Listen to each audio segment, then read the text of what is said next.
कण कण में विराजमान परमपिता परमात्मा, आदिशक्ति जगत जननी भगवती माँ गायत्री, सूक्ष्म रूप में विद्यमान परम पूज्य गुरुदेव परम वंदनीय माता जी, इस पवित्र पांडाल में सम्यक रूप से उपस्थित हमारे सभी आत्मस्वरूप देव स्वरूप भाइयों, देवी स्वरूपा मातृ स्वरूपा माताओं बहनों, प्यारे प्यारे बच्चों,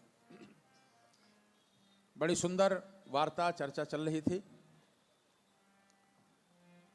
भारतीय संस्कृति के बारे में हमारे भाई ने आपको कुछ स्मरण कराया कि भारतीय संस्कृति कितनी महान है, कितनी दिव्य है। और आज हम उस अपनी भारतीय संस्कृति को भूल सा गए हैं, अपने आप को भूल गए हैं, जीवन उद्देश्यों को भूल गए हैं, और इसीलिए हमारा पतन होता हुआ चला जा रहा है। सांस्कृतिक दृष्टि से, शारीरिक दृष्टि से भी हम कमजोर होते जा रहे हैं और सांस्कृतिक दृष्टि से भी हमारा पतन हुआ है। धन बढ़ा है, साधन बढ़े हैं, लेकिन सांस्कृतिक दृष्टि से, भावनाओं की दृष्टि से, आत्मिक दृष्टि से हमारा पतन सा हुआ है। भाइयों बहनों, क्या हो गया? ओम ओम ओम बोले गायत्री माता की जय। ओम। माइक थोड़ा ठीक करके रखो भाई। भाइयों बहनों, कल संध्या काल में बड़ी सुंदर चर्चा हुई थी। हमने निवेदन किया था कि ये मनुष्य का जीवन बड़े भाग्य से मिला है। कहा जाता है कि नरोत्तम दुर्लभम लोके, इस संसार में, मृत्यु लोक में नर जीवन बड़ा दुर्लभ है। मनुष्य का जीवन पाना दुर्लभ है, लेकिन उससे ज्यादा दुर्लभ क्या है? तो कहते हैं नरोत्तम दुर्लभम लोके विद्या तत्र सुदुर्लभा। उससे ज्यादा कोई चीज दुर्लभ है तो वो है विद्या को प्राप्त करना, ज्ञान को प्राप्त करना।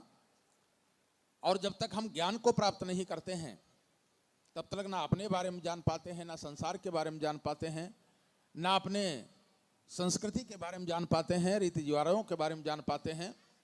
क्योंकि ज्ञान ही वो चीज है जो हमें हर चीज का स्मरण दिलाता है। भाइयों बहनों, इसलिए ये मनुष्य जीवन जो बड़े भाग्य से मिला है, और सबसे बड़ी भारी बात यह है कि भारतवर्ष में जन्म हुआ, क्योंकि भारत देश बड़ा महान देश है। सारी दुनिया जिसकी ओर देखती है, जिस भारत देश में हमारे ऋषियों ने, महापुरुषों ने तप करके वो ज्ञान संचरित किया जिससे हमारा आत्म कल्याण हो सके।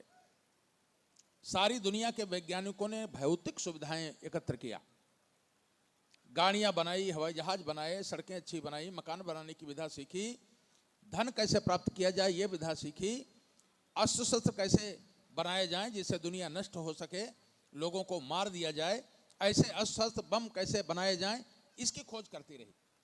लेकिन भारतीय वैज्ञानिकों ने, भारतीय ऋषियों ने अपने जीवन को गला करके, तपा करके वो चीज सीखी, वो बिंदु खोजे, वो ज्ञान के सूत्र दिए कि हमारा अपना कल्याण कैसे हो, जीवात्मा का कल्याण कैसे हो, व्यक्तिगत जीवन सुखमय कैसे बने, पारिवारिक जीवन समृद्ध कैसे हो, बच्चों में सद्गुण कैसे आए, संस्कार कैसे आए, समाज में स्थिरता कैसे आए, समाज में प्यार, बंधुत्व, भाईचारा कैसे फैले।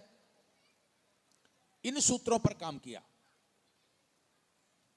दुनिया के वैज्ञानिक और कुछ खोजते रहे, भौतिक संपदाएं खोजते रहे, लेकिन भाइयों बहनों, भारतीय वैज्ञानिकों ने, जिनको हम ऋषि कहते हैं, वो बड़े वैज्ञानिक थे जिन्होंने अपने जीवन को तपाया गलाया, लेकिन उन सूत्रों को खोजा जिससे हमारा कल्याण हो।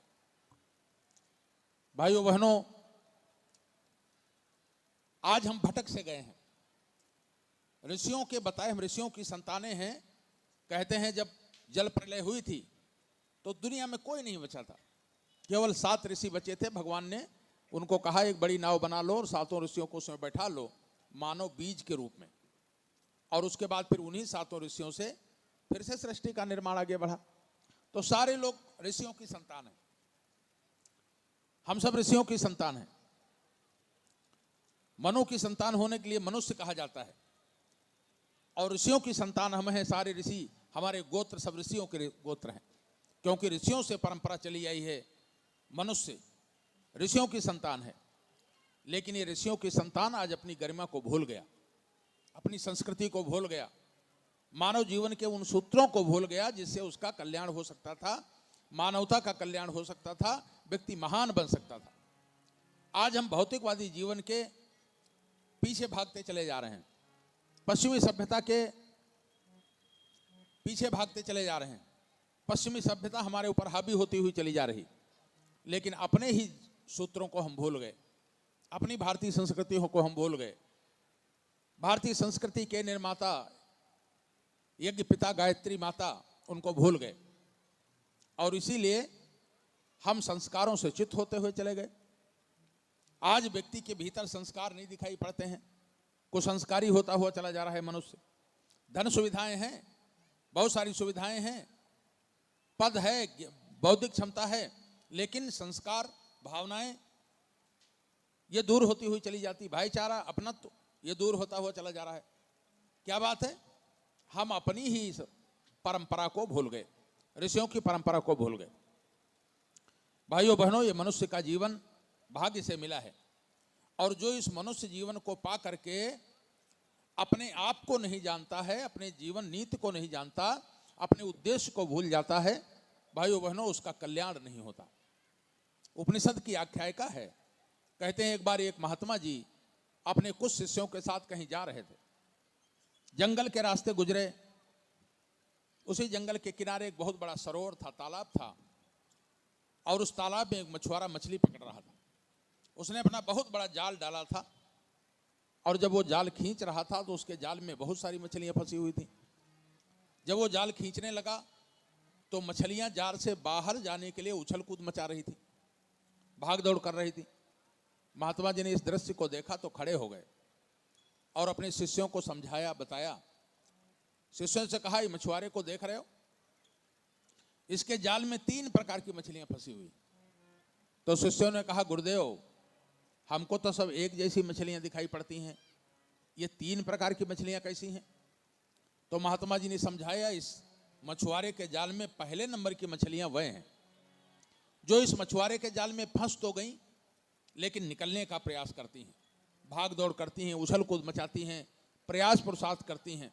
और कुछ मछलियां ऐसी होती हैं जो जाल के बाहर चली जाती हैं, मुक्त हो जाती हैं। ये पहले नंबर की मछलियां।